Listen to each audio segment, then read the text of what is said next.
Plaintiff Dave Parsons has known the defendant for years, and once when the defendant was 12 years old, she saved Dave's life at a concert after he had a seizure.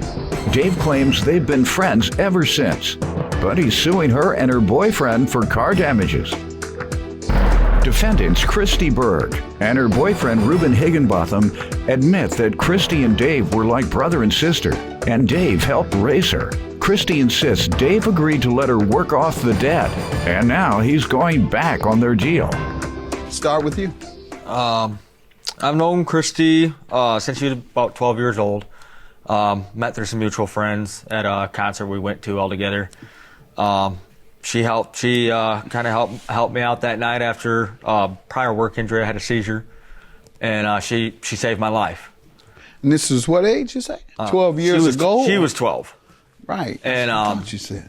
So I don't even know where everybody else was, but she was the one that was there. She turned me on my side and everything. And you suffered from seizures or periodically during that time of your life? Not really too much. Just I took a blow to the head, and so I was already priorly injured. Got it. After that, we just kind of clicked, became really close friends. She became like a little sister. Mm-hmm. She has lived with me on and off throughout the years. What type of friendship was that when she was living with you? Everything went all right? Or? Yeah. Okay, Everything, good. Everybody got along pretty good. We had, our arguments or whatever, disagreements, but nothing really all that bad. And that's it? And you all didn't really fall out until this occasion? Yeah, pretty much. Let me get some background from you, ma'am. Well, kind of like David explained, I've known him since I was about 12 years old. We met through a mutual friend, went to a concert. Kind of like he said, he had a seizure. I saved his life that night. What concert were you at 12? B93 birthday bash. What is it? B93 birthday bash. Who were you with? I was with David Parsons, my one of our other mutual friends that was kind of caring for me at that time. No adult? Who was the oldest person in your group? One of our mutual friends that we actually met through. How old was he or she? She, I believe at that time, was like in her mid-20s. Okay. All right. I'm just trying to see who your parents allowed you to go to a concert with at age 12. That's all. Okay, go ahead. She practically helped raise me. I grew up in a That's fine. alcohol, drug addicted home. Okay. So alcohol and drug addicted home? Yeah, there was also a lot of abuse and stuff within the family too. So she helped raise me. He helped take care of me as well. I look up to him like he's my big brother. Good. We've always gotten along. Like you said, I lived with him a couple of times off and on and never really had a problem until now. How old are you now? I'm 29. I'll be 30 in September. What are you doing with yourself? Currently, right now, I am unemployed. I'm 4 months pregnant, and I've been having a lot of complications. So right now, they don't want me to really do much working. Okay. The car damages, why are you suing them for car damages? They went up to the store, and on the way out, they got into a car accident and caused $3,000 roughly worth of damages. And all but 649 was paid. So they did pay, majority of it. Okay. Good people? Yeah. Yeah, better than most. What have they told you regarding the 649? I think they just kind of, fell into some hard times. And okay. I, tried to, work with them a little bit. But now it's just the shop's coming down on me. I got to get it paid. Okay. All right. What do you want to tell me about the balance due? He says you all paid righteously $3,000. Then what? Can I actually correct a couple of things on that? Sure. From my recollection of the accident, I believe it was like the damages amounted to $2,800.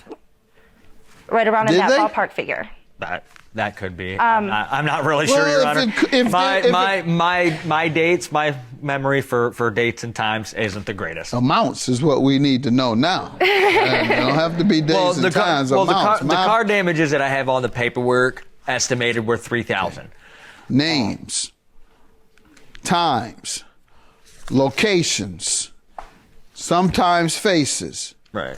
Places. Yeah, for many other things, people I can't remember. Right. But one thing I remember. Money. Yeah. Right.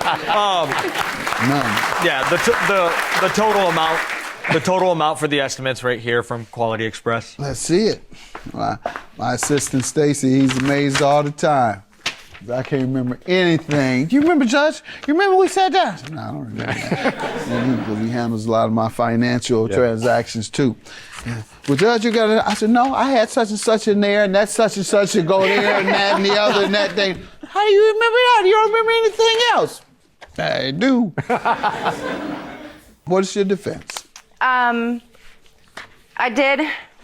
We did pay off all but $785. Okay. After then, I did end up losing work.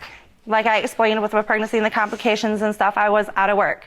I had came to them with an agreement of, hey, let's do this. I'll watch your kids to work off the balance of the vehicle owed. They agreed to it. I have it all in messages. Okay. They agreed to it, both parties. And everything was going great. I started watching the kids from like March 23rd, I believe, to April 3rd. How much of a credit did you get for 136. Those days? Okay. Which And would you bring were the balance down to satisfied with those days? $649. All right. Yep. And then they quit having me babysit. Apparently, he wasn't working no more, so they didn't need me to babysit anymore. I feel right now, seeing how we had an agreement of me watching their kids to work off the balance, and they went against that agreement, I shouldn't have to pay the other $649. Because they didn't have work for you. Basically, because they So that means when they your went back on the agreement when we your had employer made. lays you off, you could sue them for laying you off. They said, well, we didn't have any work for her, Judge. Well, you should have. It's not how it goes. In fact, when there's an agreement involving an exchange of services, there's a presumption that the need is there. Well, they didn't need you to babysit any more than the number of hours you did. They lost or laid off or whatever the case. So they're supposed to have you come and babysit anyway, and y'all sit up there together and you don't have to pay anymore because y'all sit there and play video games when you come over? No, Your Honor, Probably won't even take care of the baby. Baby be somewhere else and y'all playing video games and you getting your debt knocked off. Actually, Your Honor, she actually had her sister come to the house and was having her sister watch the kids. Play video? Instead of having me watch the kids, like agreed. Those type of agreements are conditional. There's an implied condition that if I don't have to work, you don't do the work. So that's the case here, ma'am. It's conditioned upon the work being available. Like when you work for a construction company and they say, okay, we're going to pay you $15 an hour. Yeah, we work you 40 hours. Well, if it rains and you only get in 30, you can't sue them for the other 10. Judgment for the plaintiff. Have a good day. Now you understand a little bit more, I hope. Bye-bye. I just hope it doesn't, this doesn't come between our friendship. I love Christy to death, and I love Ruben. He's a good guy. He treats her good. I understand fully what he says, but from this point forward, I'm just moving on with my life. I'm done with it. I don't need it. I'm all right. I got nothing to say.